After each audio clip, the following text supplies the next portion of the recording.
శ్రీదేవి నవరాత్రి మహోత్సవాలు పురస్కరించుకుని శుక్రవారం ఉదయం ఏలూరు నగరపాలక సంస్థ మేయర్ శ్రీమతి షేక్ నూర్జహాన్ ఎస్ఎంఆర్ పెదబాబు దంపతులు స్థానిక దక్షిణపు వీధిలోని జలాపహార స్వామి ఆలయంలో అర్చకుల ఆధ్వర్యంలో లోక కళ్యాణార్థం సర్వజన శ్రేయోభిసిద్ధ్యర్థం అమ్మవారి పూజా కార్యక్రమాలు నిర్వహించారు.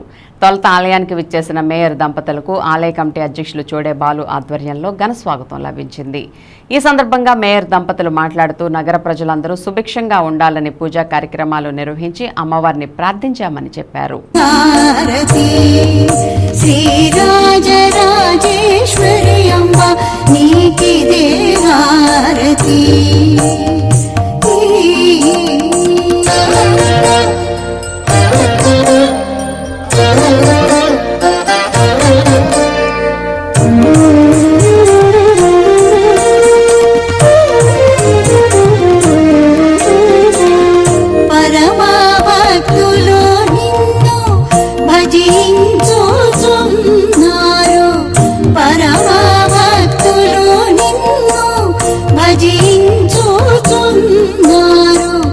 పరిపాలి